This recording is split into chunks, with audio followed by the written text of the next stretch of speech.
Hello and happy Friday. Oh my gosh.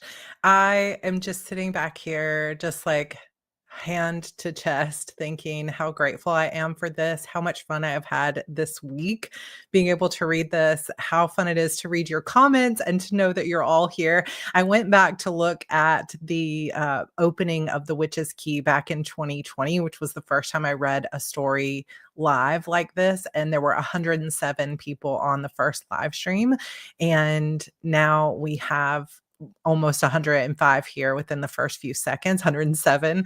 And our first live stream for this, we had almost 200 people, and it just shows like how much the community has grown, doubled in size since then, and just I'm having the best time. It is reigniting something that I was afraid for a while was lost to me. Like, am I ever going to get my spark back? Am I ever really going to feel excited again? And it is. I know we would go crazy if it was like, oh, look, there's 100 people here. Um, and I know that, of course, there were plans to continue Witch's Key, which we will do. But, we, like I said, we wiped the slate clean. We're starting over. And this is going to be, I think, such a fun thing. Vanessa pauses off for this because I cannot read with her. I don't think you guys can hear, but her head makes a sound as she turns. There's no way I can read with that. But I will turn it back on for the second half. We have a longer episode today. This is, I think, how much did I say? The previous episode was under 3,000 words, but this one is 42, almost 4,300 words. So it will take a little bit longer to read, but we will, so far during the readings and in the Monday and Wednesday readings, we will stay between 30 and 45 minutes probably typically, but on Fridays we will go to all the way to the hour, and then we will have a 15-minute break, and then we will have a Broken Chapter Society breakdown where I'm going to take you guys through my Pinterest board and kind of talk about some of the inspiration behind the characters. And I'm also going to read the original opening to the story, parts of it, and you can see how many different iterations this has gone through that have been completely different from the one that I read. Oh no, how will we ever endure? I love it. I feel like this is going to be an intense episode.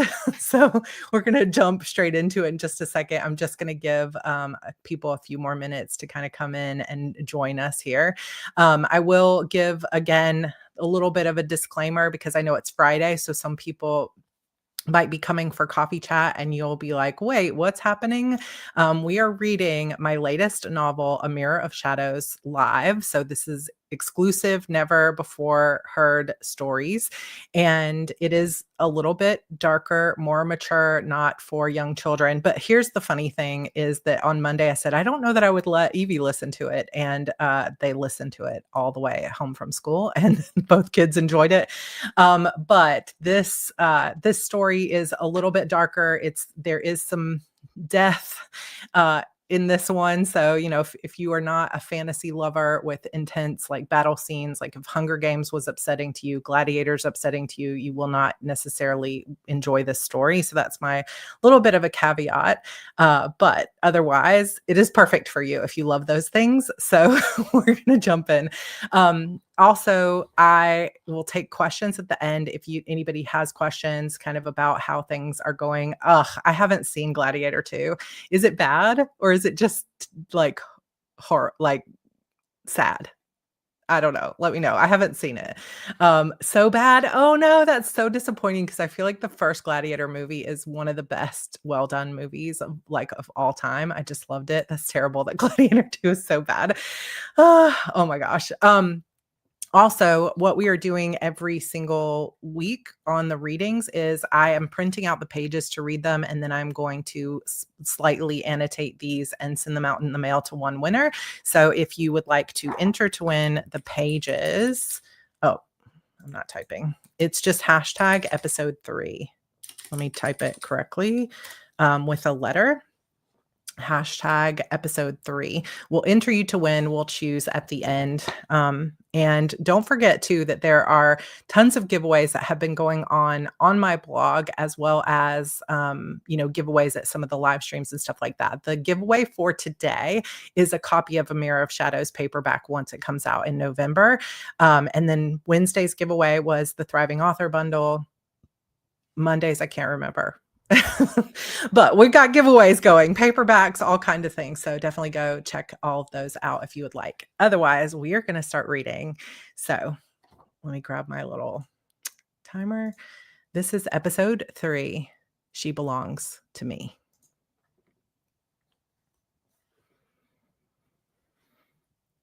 Dust rose in waves as the condemned were herded onto the battlefield, the amber light of first dawn cutting through the haze. The air already stank of sweat and terror. Unlike yesterday, when small groups had trained alone in the arena, today there were spectators. Figures in rough uniforms and dark cloaks filed into the makeshift stands surrounding the field. Some looked like veterans of the games. Others were here to watch us die. The arena itself was simple. Packed dirt circled by 6 uneven rows of bleachers and a raised stone platform at the far end. Not a throne exactly, just a carved seat inset with a shard of deep amethyst that glimmered faintly in the morning light. Callie followed my gaze and leaned close. "Reserved for the regent," she said, "if she bothers to show. She often likes to check out the new blood." I swallowed, dragging my eyes away. "Where did they take you earlier?" she asked under her breath, pretending to adjust her belt. I've never heard of the warden requesting a private audience with a new prisoner. I liked Callie, but I wasn't about to start fully trusting someone so soon after yesterday's near-death experience. I reminded myself to be careful how much I told her about my situation here. I think he just wanted to make sure I was properly terrified before the games began. "Yeah, well," she said, jerking her chin toward the far side of the arena, "everyone's about to start feeling that right about now." A woman climbed onto the platform, boots up to her knees and coat trimmed in violet leather that had clearly seen too many battles. Her hair was braided tight against her scalp, and when she raised her hand, the murmuring crowd fell silent. "Welcome to our first trial for the condemned of the winter solstice," she called. Her voice carried easily. "Each of you has managed to survive the preliminaries. Today, we'll see if you can earn the right to stay." My stomach nodded. I'd earned nothing. Just how brutal was this going to be?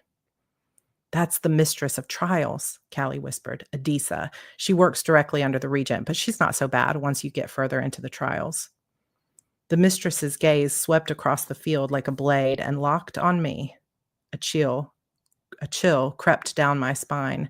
She wasn't just scanning the crowd. She was looking for me. "Today's trial," she announced, "is an older game, once banned in the early stages for its tendency toward excessive bloodshed. But we had a last-minute request to bring it back. Apparently, we have extra condemned this season and can afford to be reckless." Nervous laughter rippled through the crowd, and my stomach clenched. Last minute? Did that mean Slate changed it just to make this harder on me? "We call this one the scarf game," the mistress continued. From the bleachers, a group of men whooped and cheered like they'd just placed bets on our deaths. "Each of you will be given a violet scarf. Protect your own with your life and collect as many as you can from the others." She lifted her hand, and a ripple of magic rolled across the field. Gasps rose as strips of silk shimmered into existence, fastening themselves to the belts cinched around our waists. My scarf trailed almost to my knees, fluttering behind me in the cold morning air. "5 scarves to win," she called. "Yours and the 4 you've taken from fellow condemned." I tugged experimentally. The fabric came loose with barely any effort. Too easy, too fragile. My gut twisted. Beside me, Callie let out a low whistle. "Whew, I have not seen this game before," she murmured, "but I've heard of it. This is going to be a bloodbath." "Comforting," I said, trying to keep my voice from trembling. "Any tips?" "Yeah, stay alive." She grinned without humor. And don't lose your scarf. Helpful, I said. I really should have kept my mouth shut with Slate this morning instead of bragging about my survival skills. Why was he so determined to watch me die? I glanced toward the platform where the trainer stood. Slate was there, tall and still among the others. Even from this distance, I could feel the weight of his presence. His mouth curved into the faintest grin, and he gave a single, almost imperceptible nod. Even though he didn't turn his head or meet my gaze, I knew it was meant for me. A challenge. The muscles in my stomach tightened. Gather your 5 scarves by any means necessary, Adisa said, sweeping her arm toward weapon racks that shimmered into existence along the perimeter. Lose your scarf and you're out. Step beyond the boundary and you're out. The only thing you cannot do is kill someone who's already outside the perimeter. Everyone else is fair game. Around me, the condemned shifted. Some clutched their scarves with visibly trembling hands. Others grinned like predators at a feast. Once eliminated, the mistress continued, you'll cross the shimmering boundary line to the east and await your fate. Collect 5 scarves and you exit to the west. Or keep collecting. The condemned with the most scarves will win the regent's favor. She glanced at the wardens for a moment and Slate nodded. And first choice of team for the Shadow Games. The crowd buzzed, voices rising in anticipation. Callie exhaled. There it is. That's what I was hoping to hear. Team advantage. I glanced at her. You mean Slate's team? Exactly, she said. He only takes 5 condemned to train, and they're almost always the team that goes to the arena in the end. But that means it's also the most dangerous team to be on, I said, still not fully understanding the point of these games. Why would anyone want that? For the first time since I'd met her, Callie's smile faltered. Because you win the games or you never leave the shard, she whispered, and I refuse to die in this place. Something in her voice, raw and unguarded, hit me hard. Before I could ask more about it, a deep, rumbling laugh carried across the field. The largest of the condemned stood a few rows ahead, shoulders broad enough to block the rising sun. His skin shimmered faintly like obsidian dusted in gold, and a pattern of stone-like ridges traced the sides of his neck and arms. When he moved, the ground seemed to shift with him. That's Brimstone, or Brim, as he calls himself, Callie said under her breath. Half demon, half something else. I haven't quite figured out what. He's handsome as hell, but he's also my biggest competition. It's his first games, too. He caught us staring and smiled. Not kind, not cruel, just aware, as if he knew Callie viewed him as the best on the field. I looked away fast, overcome with nausea. I didn't have the advantage of knowing what any of these people could do. It would be a miracle if I survived. I needed a strategy. My eyes skimmed the weapon racks, dismissing the rows of spears, axes, and brutal-looking maces, all of it heavy, clumsy, meant for condemned who wanted to win by brute force. Then I saw them. Twin push daggers gleamed against the wood, their steel curved into wide triangles, each etched with swirling lines that looked less like decoration and more like runes. The handles were bound in black leather, sized perfectly for my palms. Light, fast, lethal. When the game started, I'd head straight for those and pray I could reach them before someone struck me down. I had experience with blades like these from my training with the Order, and I knew how deadly they could be when used with precision. When the horn sounds, the games begin, the mistress of trials said, her lips curling into an amused smile. And when it sounds again, you better pray you're holding 5 scarves. Good luck, Callie said, the humor in her voice gone. It struck me that once the trial started, we were no longer allies. Every condemned out here was now a threat to me. I had to watch my back. Adisa lifted her hand. I dropped into a crouch, eyes on the twin daggers, magic thrumming at my fingertips. Her hand fell. The horn's cry split the air and the field exploded into chaos. Screams, steel, the crunch of bone. A woman hit the dirt beside me, her scarf torn away before she even took a step. I didn't stop to see what happened to her. I let my body melt into shadow and sprinted toward the weapon racks, invisible 1 second, solid the next. My fingers closed around the hilts of the push daggers, cool and perfect in my grip, before I phased straight through the wooden rack and came out the other side, crouching low. The battlefield was already carnage. Blood soaked the dust. Spells cast across the dust. Bodies lay twisted in the dirt, lifeless eyes staring skyward as thin trails of violet mist rose from their wounds and vanished into the air above. I almost looked up to follow it, but movement caught my eye instead. Brim. He stood in the center of the chaos, skin gleaming like polished stone. He already had 3 scarves in his massive hand in seconds, which he hooked to his belt in one smooth motion. His gaze locked on mine. The faintest smile. He could see me. Panic clawed at my chest. I didn't have time to question it. I just had to move fast. If I could grab 4 scarves before anyone realized I was here, I could make it out before Brim crushed me. I kept to the edges, weaving between bodies, staying clear of the shimmering perimeter. One wrong step, and I'd be out for good. A boy, no older than 10, stumbled backward into my path. 3 condemned circled him like predators. One tore his scarf away. Another raised a blade, aiming to kill him just for the fun of it. I didn't think. I moved. Sliding low through the dust, I slammed into the tallest one's legs. He hit the ground hard.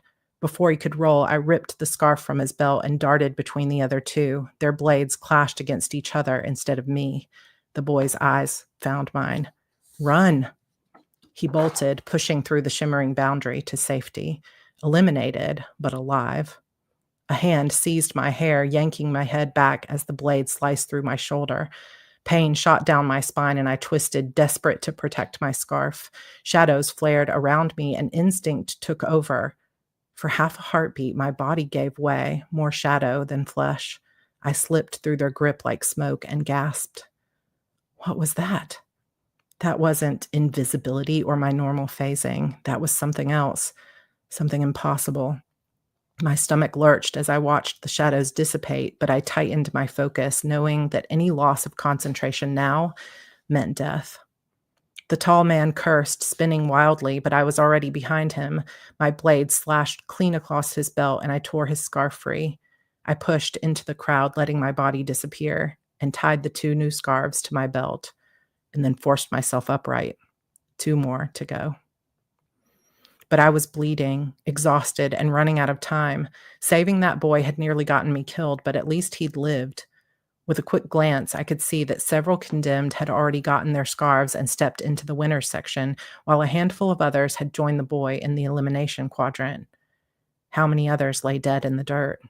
Too many, and I didn't want to become one of them.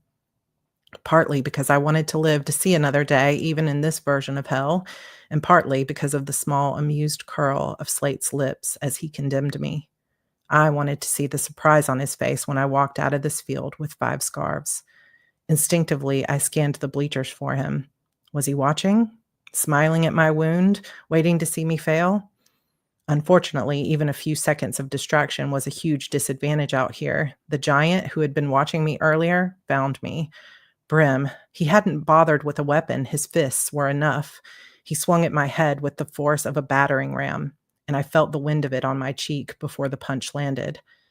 Thankfully, bigger meant slower. I slipped behind him, fingers closing on the push daggers at my waist. I sliced along his side, but the blade met stone instead of skin. What the? He was not all flesh. He moved like carved rock, and he was purely amused by the shock written across my face. You don't remember me, do you? He asked, nearly knocking the breath from my lungs. He backhanded me, and the blow sent me flying. I crashed into the dirt 10 feet away. Before I could get my breath, he was on me, grabbing for the scarves at my belt. I rolled, slashing at his wrist with one dagger and his ankle at the other, searching for a weak point. No luck. It was as if his entire body was made of granite. I had no time to puzzle it out. They hadn't told us how long the game would last, and I still needed 2 more scarves. I pushed to my feet and plunged back into the melee, boots kicking up dust as I tried to reconnect to what little magic I had left. A spear pierced through a woman's chest right next to me, crimson splattering on my jeans. Looking backward in horror, I collided with another condemned. a grinning man with fresh scars across his throat. He already had 3 scarves, and hunger lit his eyes. He lunged. I dodged and ducked under his arm, a hair too slowly to avoid his blade as it sliced across my injured shoulder, hot and sharp. Pain flared, but I kept moving, throwing one of the push daggers into his back. He stumbled forward, and I ripped the scarf from his belt. "Thanks," I breathed, tasting copper. It was too dangerous to try to grab the other 2 scarves from his hand, so I ran.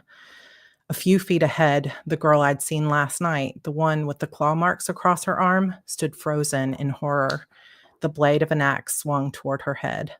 I lunged, driving my shoulder into her side just as the blade cut the air where she'd been standing. She crashed into the dirt with a cry, her scarf quickly snatched by another woman racing by. Pain flared across my shoulder as the attacker's follow-through clipped me instead. I stumbled, dragging in a ragged breath as I shoved the girl toward the safe zone. "Go!" She bolted, and I turned back just in time to see the man raise his weapon for the killing blow. Too close, too fast. My arms lifted on instinct, blade ready, but I knew I wouldn't be quick enough. Only the blow never came. The man's eyes bulged wide. His body jerked once, then again, like a puppet tangled in its own strings. Blood spilled from his nose, then his ears, then his mouth in a sudden spray. Dark veins webbed beneath his skin, pulsing as something inside strangled the life out of him. He dropped the weapon with a dull thud. One hand clawed at his throat, the other reaching blindly toward me. Then he collapsed at my feet, twitching once before going still. What in the world had just happened? Shocked and trembling, I looked around. That's when I saw her. Ilara stepped from the dust a few yards away, her palm streaked crimson where she'd sliced it open. The blood shimmered unnaturally, drawn into threads that still seemed to tether her fingers to the corpse on the ground. Her eyes glittered with something feral, and when her gaze cut to me, the corner of her mouth curled. "Did you hear it?" she asked, voice smooth and strange as she bent to tear the man's scarf free. 9 now hung from her belt. "His heart made the most satisfying sound when it stopped. Better hurry, not much time left." She walked away unconcerned, back into the chaos. Maybe she was after the top prize, or maybe she just wanted to kill again. Gratitude and horror twisted inside me. She had saved my life, but at what cost? Ilara was right, though. I still needed one more scarf, and time was running out. Unfortunately, I was severely wounded now in multiple places, blood pouring from my shoulder and arm, my shirt now shredded to pieces. I barely had any magical energy left, and the only ones left on the battlefield now were either the strongest of the bunch, going for the grand prize, or people like me who were injured and hoping for 1 or 2 final scarves to claim the win. There were no easy targets at this point, but I didn't want to know what Slate would do to me if I lost this battle. I thought of his blood-soaked blade and the way his eyes flashed with satisfaction when he threatened me this morning. He would not let me live if I lost. That's when I remembered the small vial of liquid tucked into my pocket, the gift from Lavender. Would this help me or kill me? Desperation overruled fear. I yanked the cork free and swallowed. The potion burned like acid, and for a heartbeat, I couldn't breathe. Pain lanced through my shoulder and side. My back arched. The world fractured around me. Then the pain vanished, leaving behind a chill that spread through my veins. The bleeding stopped, and time itself seemed to slow. Shadows curled around my arms as I fixed on a man at the far edge of the arena, the one who'd attacked the boy earlier and got away with it. I moved. The world dragged around me, every sound drawn thin and distant. My body cut through the air like smoke. Before he even realized I was there, I tore the scarf from his hand. At the same instant, the horn blared, loud enough to rattle my teeth. It was over. I staggered to a stop, lungs burning, clutching my 5th scarf in one blood-slicked hand. Dust stung my eyes. Bodies littered the ground. Some groaned, still alive. Others would never move again. My knees threatened to buckle, but I forced myself upright. If I fell now, I was afraid I'd never rise again. I searched for Callie on the battlefield. Had she made it? Maybe 30 people stood in the elimination circle, having lost their scarves but not their lives. Another 30 or so in the winner's circle or out on the battlefield with me, victorious. I couldn't begin to count the fallen. More than 50? Maybe more. My eyes furiously scanned the dead bodies littering the arena's floor, praying for anything but bright pink hair mixed with blood. Before I could find her, though, the mistress of trials raised her hand, and the remaining condemned stilled. "Well fought," she said, her voice ringing across the arena. "Many lives were lost today, and because of that, the lives of those standing in the elimination area will be spared." Sobs and cries of relief echoed off stone as some of the eliminated players embraced. Others fell to the ground, the last of their strength gone.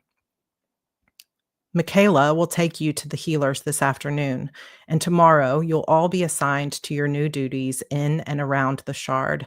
You will not be allowed to compete in the games, but you will serve the Regent with honor." Tears stung my eyes. I should have just stepped out of the circle, handed someone my scarf, and called it a day. Instead, my victory meant I'd have to compete again, to train, to face death how many more times? I wanted to sink to my knees in grief. "Brim, please step forward," Adisa said. "Our victor holding the highest number of scarves." A hush fell as he stepped forward, sweat and blood streaking the carved lines of his chest. Even battered from the fight, he carried himself with the calm of someone who'd already accepted pain as part of living. Dark braids framed a face too handsome to seem cruel, and his sharp amber eyes cut through the crowd like firelight through smoke. "You will train under Warden Slate in the coming trials." Brim inclined his head toward the warden's platforms, respectful but not afraid. Slate didn't return the gesture, though his gaze lingered for a moment before moving on. "The wardens will each step forward now and claim their chosen condemned," Adisa said, bowing to Slate as he took her place on the platform. "Ilara," Slate said, his voice booming across the blood-sloped arena. The witch glided forward to stand beside Brim, her bare feet leaving faint prints on the sand. Her eyes gleamed as she smiled up at Slate, crimson still drying across her palm. "Orion of the Vale." A tall, elderly man in deep gray robes stepped forward to take his place next to Alara, his hair silvered, his presence oddly still among the chaos. He bowed once, his movements slow and deliberate. Slate's gaze swept across the remaining condemned, and I had to stop myself from ducking behind the man next to me. Not that he would ever choose me for his team. At least I was safe from that point. "Calliope," he said after a long pause, 8 scarves and a broken rib, but still standing. At the sound of her name, I let out a long sigh of relief. She'd been there the whole time, sitting on the ground next to another group of condemned. Not only had she survived, but she'd gotten her wish. She would be trained by Slate and sent to the Shadow Games. Callie hobbled forward with a grin that was half pain, half pride. "You should see the other guy," she mumbled, causing those of us still waiting to laugh. The mistress turned toward the wardens. "4 chosen," she said. "Warden, 1 more for your team." All around us, the surviving condemned straightened. A few lifted their scarves like trophies. Others shouted their names. I stayed still, thankful to have survived and hopeful that I'd get a warden who would go easy on me, teach me how to live through these games. Then Slate spoke. "I want her." Every sound in the arena died as hundreds of eyes shifted toward me, a weight pressing down until I could barely breathe. I didn't dare look up. My heart hammered in my chest, wild and uneven. I was going to faint. The mistress frowned. "Bex, she's unranked, barely standing. You can't—" Slate's head snapped toward her. His voice cut through the air, low and sharp. "You know better than to question me, Adisa." The words hit like a whip. The mistress went rigid, any protest dying on her tongue. As of this moment, she belongs to me. No, I said, regretting the word the instant it crossed my lips. Maybe it was exhaustion, madness. Maybe I just wanted to go home. The arena seemed to shrink around us, soundless except for my pulse pounding in my ears. Slate turned to me slowly, his expression unreadable. Then he began to walk, deliberate and unhurried, until he stood close enough that I could see the faint line of a scar along his jaw. The air between us shifted, heavy and electric. Energy rolled off him, brushing against my skin in a way that made my pulse race. That's not a choice you get to make. He leaned close enough that only I could hear him. I don't know if you're truly innocent in all of this, or if you know what that pendant means and you're just playing your own game here, but you will live and die by my word now, whether you like it or not. My throat tightened, but I forced the words out anyway. I never asked for any of this, I said. I'll fight for you if I have to, but I do not belong to you. I've never belonged to anyone. For a moment, the silence was absolute. Then his mouth tilted, not quite a smile, more like a promise. Not yet, he said softly, definitively, but you will. He straightened, the heat between us breaking like a snapped thread. Take her to the dungeon. She'll learn respect before morning. For now, mark them all. My team is complete. The crowd erupted in whispers and gasps, everyone shocked to see me standing there, still alive, placed on the most coveted team, envied and hated by those who desperately fought for this spot. But me, I barely heard them. He hadn't touched me, yet the space he'd left behind still felt charged like a storm waiting to break. My body betrayed me, trembling not only from fear, but from something I couldn't name. I'd survived the first trial, but something told me the real game, a far deadlier game, had only just begun. Dun, dun, dun. I feel like I need like a little slide. Gregor says I can name that. Intense. Yes, this is an intense one. So, I feel like my fingers are a little bit clammy from reading. I'm like, okay, trying to imagine it and get it all in there. So yeah, Slate is serious, but also we get more mystery here of why did he mention the pendant yet again, et cetera, et cetera. So I'll give some more behind the scenes stuff in the broken chapter thing, but if anybody has questions, or whatever, that is fine too. He hadn't touched me, not yet. So we obviously, in terms of the characters that are now on the team, we have Brim, who obviously has already let them know ahead of time. Like you can tell from or at least I could tell from the interaction between him and Slate that we knew that was why he was trying to win, is because he wanted Slate's team. And you kind of get this idea from Callie that the biggest warriors there, the people that have been trying over and over again to get into the games, to try to win their freedom, supposedly, are the people that are aiming for that top prize. They want Slate's team. And no one would ever have expected somebody like Bex to be on it. And so you have this question in your mind of, why would he choose her, right? Like, really, why would he choose her? So we will find out more about that in next week's episodes. So next week we will have episodes 4, 5, and 6. Again, Monday, Wednesday, Friday. And yeah, it's going to be fun to explore these characters, the different types of games that are going to be shared.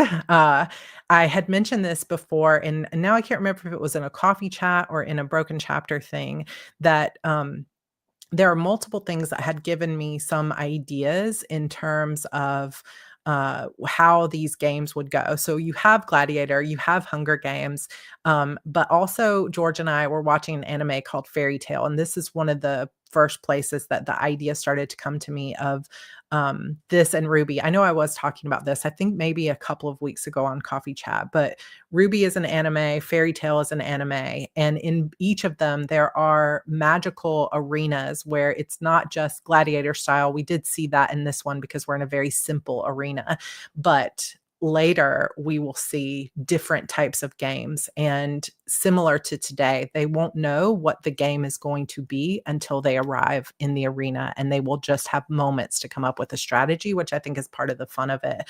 And obviously, the scarf trial is something that, because there's so many people that end up dying, um, it's not something that they usually do because they need enough people. And this will be, you'll see kind of over the course of the series that we have 5 shards, not just the amethyst shard where Bex is now, but there are 5 shards, and there are multiple layers to how the different games get played. And that will play out as we go. And it will get more political intrigue, more games, the fun and games type stuff. Yeah, Squid Games too, that they don't know which game. That's a good point, which is also really good. Like Fable too, maybe that dates me. The game? Oh, the second one? I'm trying to think, the original Fable, did they have arenas? Are you talking about the game? I played that game so many times, but it's been a really long time since I played it. Um Every Shard's top team has to battle. Yeah, you'll get more and more of it. And yeah, it's a complex world to create, but also it's like this, to me, it's this feeling of like she could have just handed her scarf to someone and survived if she had just stepped out of the perimeter. But also at the time when they first announced the game, nobody knew if the people who were eliminated would be punished or tortured or killed. Like nobody knew what would happen. It was just like all Adisa tells them is you better be holding 5 scarves when this horn goes off or else. And so that sort of heartbreak that she has the moment she realizes, oh, all these people that I saved live, and I've got to go through these games for who knows how long. Like she doesn't understand the hierarchy and the order of it. So we'll see a little bit more of that in the next one, but I hope you enjoyed it. Yeah, it has been so long, but that is such a good game. I think, are there 3 Fable games or just 2? I feel like there's 3. But I haven't played them all the way through. Um Yeah, the other guy, so we have a drop of Orion of the Veil, and he's, older, is wearing robes like a wizard, in gray. Yeah, so Orion is a really interesting character as well. So on Slate's team, we have Alara, Brim, who throws in something there about, "You don't remember me, do you?" So, is he mistaking her for someone else, or do they know each other from the past? And then we have, Callie, of course, which is awesome, and we have Orion and now Bex are all on the team. Yeah, one of the things I love about writing, especially in these kinds of episodes, is, you know, for better or worse in a way, is, this idea of answer questions so that you don't leave people just feeling like they don't know what's happening, but also always introduce new mysteries and new things to wonder about. So part of the fun of this series, telling it in episodes like this, is the ability to go through each episode and figure out what am I answering in this episode and what questions am I bringing up. So one of them is, why did Alara save her? And does that mean she now owes her something? Where does Brim know her from? Can she really trust Callie? Why would Slate choose her for his team when he obviously would want the strongest of strongest? So more on that as we go. Have you read Dungeon Crawler Carl? I have not read it, just because I don't have enough time to read. So I think this year I have only read maybe 3 books the entire year, and Dungeon Crawler Carl is very long. But I've heard it's really, really good. I've heard it's incredible, and I know it's funny. I know it's like irreverent. I know there's a lot of cursing. But I love the tagline for that, which is, "The apocalypse will be televised," but I think it's a similar kind of vibe, right? It's like, from what I understand of it in terms of, um, Dungeon Crawler Carl, it's like the apocalypse happens in an instant. Some humans are brought into basically similar type of thing, that they're death games that they have to go through, but it's like a, uh like a game, right? Like a video game that other people in the universe are, watching. So I own many of them, but I have not read them. But it's on my list for sure. It's on my list for sure. My sister has read them, and she's like, "You have to read these books." Um, okay, there was a major quest in the arena in Fable, the first one. Okay, awesome. Okay, Google for the win. I did not remember. Thank you, Shay. I am loving this so much, and I'm hoping I think some of the challenge of reading it live is, when you're reading, I'm trying to read it, but then there's also, like, comments going on like, "Oh, I thought it was supposed to be this," or "It should have been this." So then it feels like, "Oh, the criticism."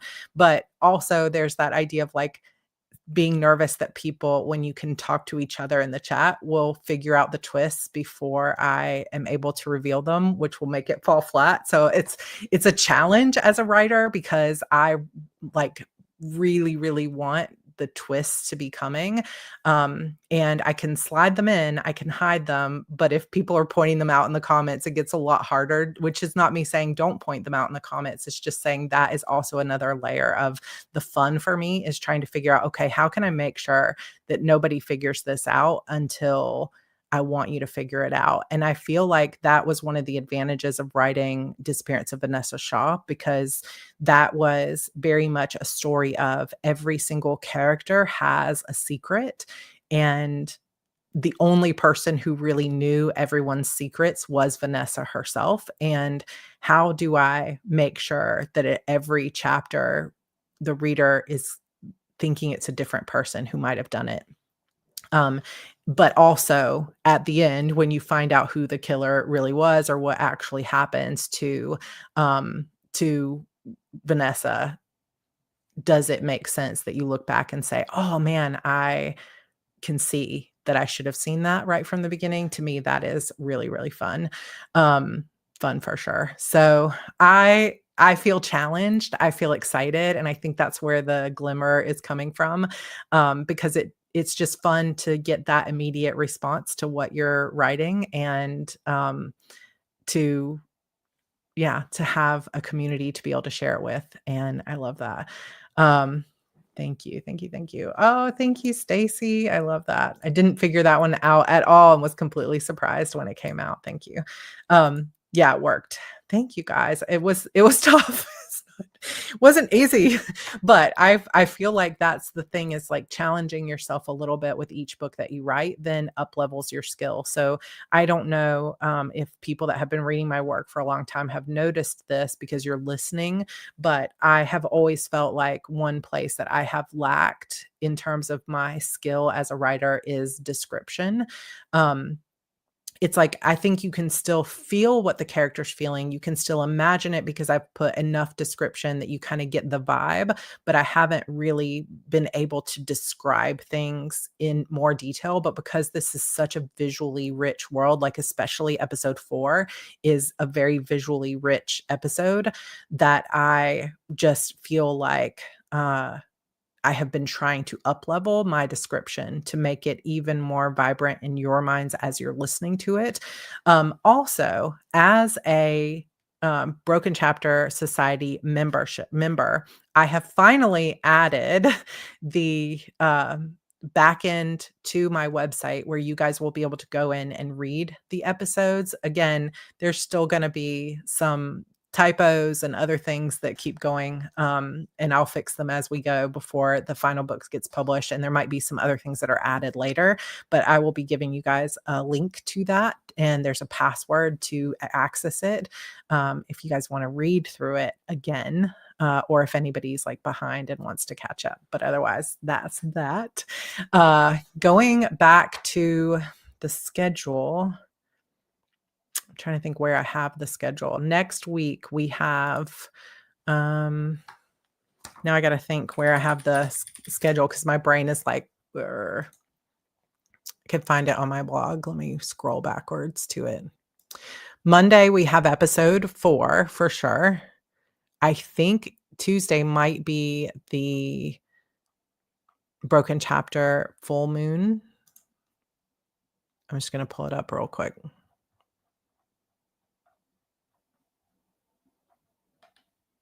Or I thought it was going to be on this page. Where is it? Oh my gosh.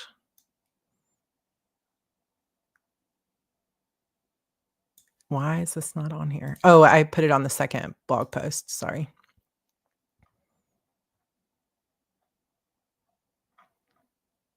Okay, I got it. So Sunday, we have curator reading sprints. Monday, episode 4. Tuesday, BCS curator new moon manifesting party. So we're going to talk about new moon manifesting. I might actually invite our guardians as well to that. So instead of just curators, it'll be the top 2 tiers. So the guardians of lore and the curator of shadows can come, or secrets can come to that one. That'll be on Tuesday, probably around the same time, but it might be a little bit later. We're going to do a vote. So check your membership tab. And then on Wednesday, we have episode 5, Thursday, Silent Hill 2, Friday, episode 6. So that is how it will go. 2 more days until the next episode. Oh my gosh. I'm so excited. You guys are loving this. Yeah, it's going to be, this will be kind of the main event, but don't forget that we also have a bunch of, let me turn Vanessa on since I have her off. Now she can join us.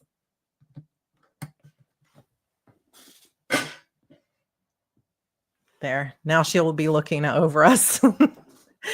The Silent Hill, or the calendar, I can post the blog post. Let me know if this link goes through, but the calendar is on this blog post from earlier, and there's a Google Calendar if you want to check that out, and it has the like the printable schedule as well as the Google Calendar if you want to check it out. But I'm also going to post the full, like usually on Sundays, I'll post all the things that are going on for the week ahead. But we've got, remember the grand prize giveaway, all of that stuff is still going. And I think I did mention this maybe Wednesday, but I'm not going to be offering signed books ordered this round just because it has been a source of stress. Even though it's a source of joy, it's also a source of stress. And I really want to be focusing on the book stuff and the Rough Draft Challenge. So I'm not going to offer that this year, but I will be offering a one-time opportunity to get signed copies of A Mirror of Shadows paperback if you're interested in that. So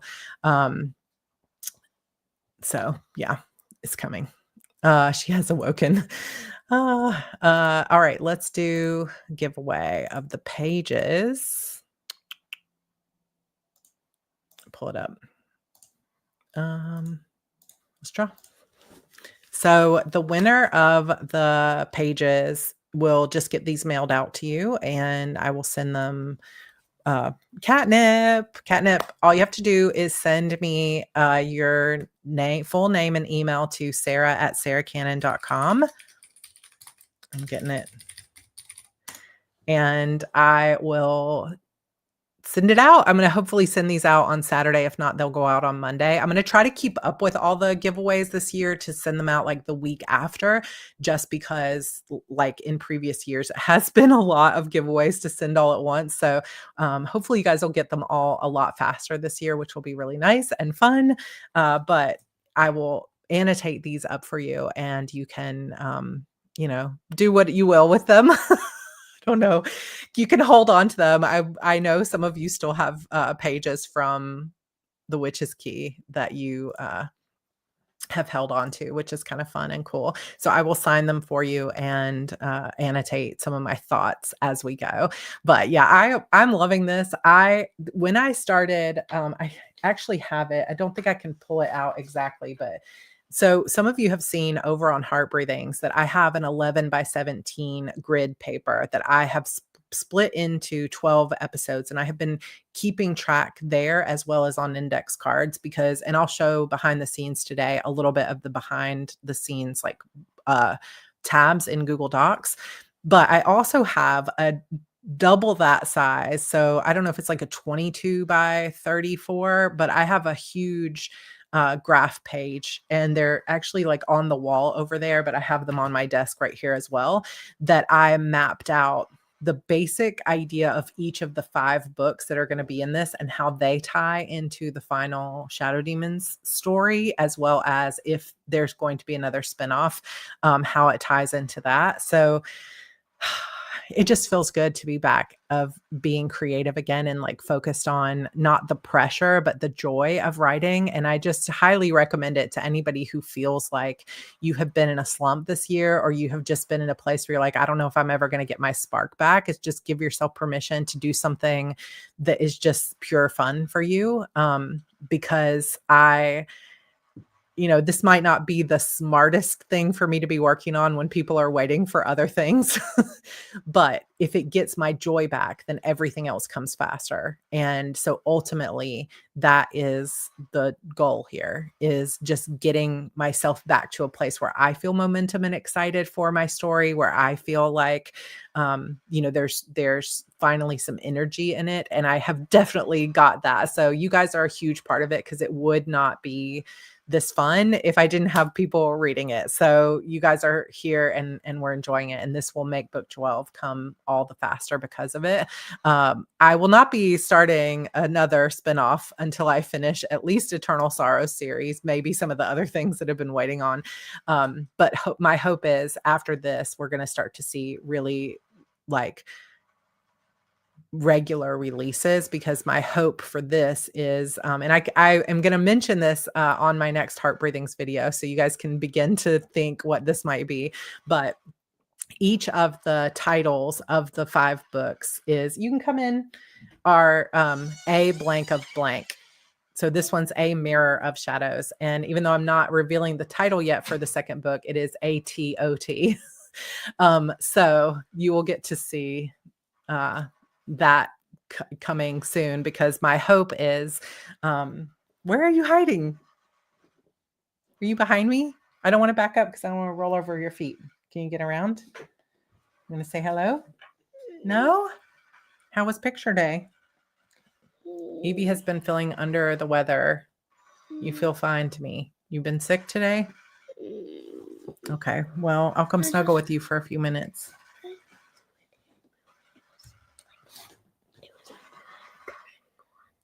Okay. Don't say that on camera. Okay. I curled her hair today, but it looks like it has fallen a little bit. It looks so cute. Yeah. The second it was picture time, it just fell apart. It fell apart. Oh, wow. The second it was my turn, it just all fell apart. So far, we have been doing so much better with illness this year, but she's got a little bit of a cold, or it could be allergies, because like ragweed allergies, and there's a few others, are just really bad right now, and it hasn't rained here in over a month. So could be just allergies. We shall see. A torture of tickles. ATOT. I love it. A trial of terror. That would be a good one. But yeah, my hope is to, I'm still like every day before the episode, I'm tweaking it. I'm reading it to George. I'm tweaking it again after reading through it out loud. And then I'm reading it. And then I will post it to the portal that I'm going to show you guys for Broken Chapter if you want to read it. Then the book will go up this weekend on pre-order. And so if you want to support me, you want to read any extra bonus chapters that end up going into the book, all of that will be on pre-order. And then I will work on, in the Rough Draft Challenge, ATOT, which is book 2 in the series, and hopefully begin reading that either late November or early December, but it'll just depend how long it takes for it to come together. You couldn't go that long without rain. Listen, here we have like a rainy season, and then we always have a drought season, and our ground will literally just crack. It's so dry. It's awful. It's awful. What is it? Mama, can I tell them something? I don't know. What is it?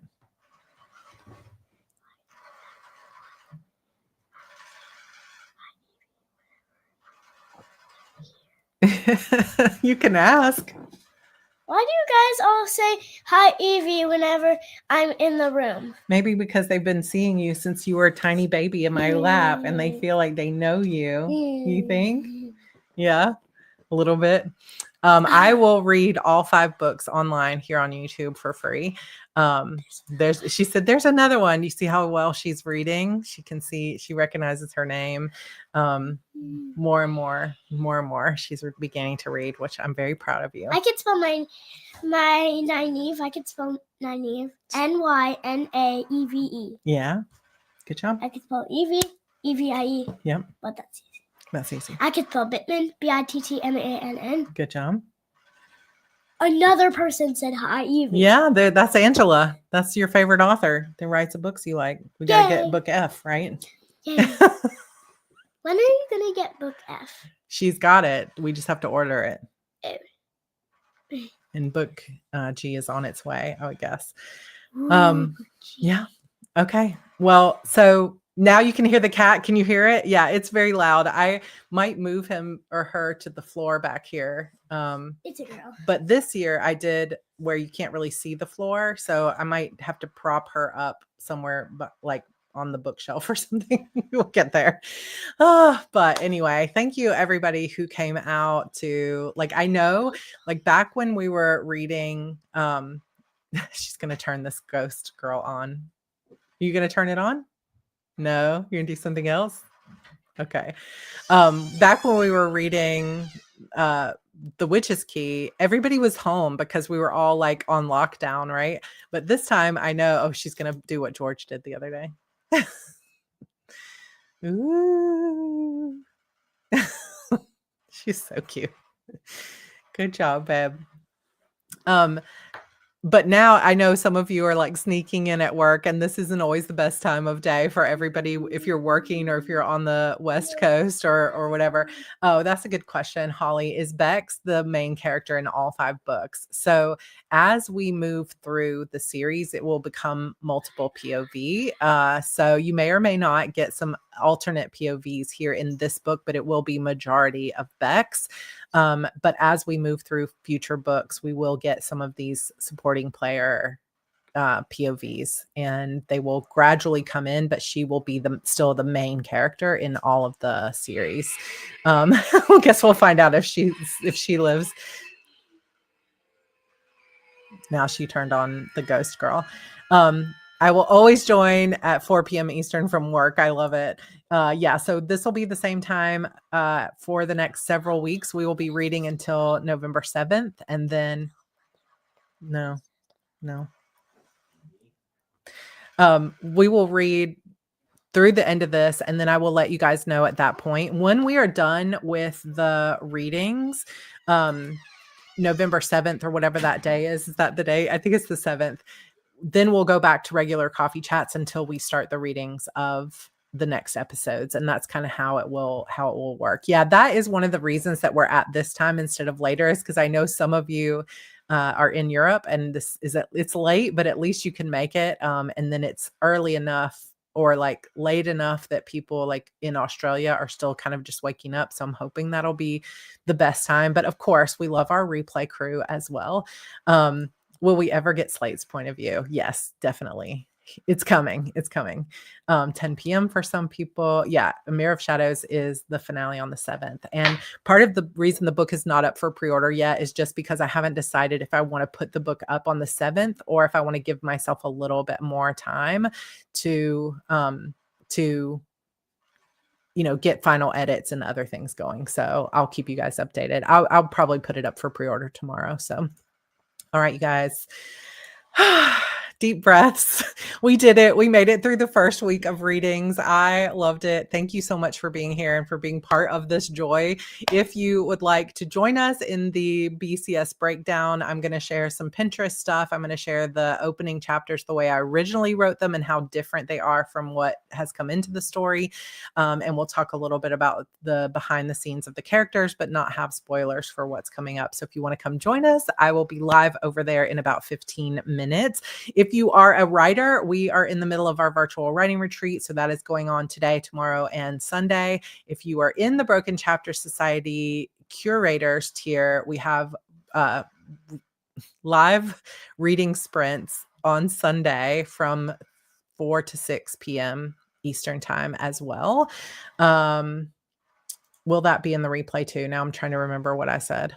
What did I say? Yes, the Broken Chapter Society stuff will all be available for replay as well. All right, you guys, I hate to even leave because I'm just having so much fun. Thank you, thank you, thank you. I can't say it enough. I love you guys.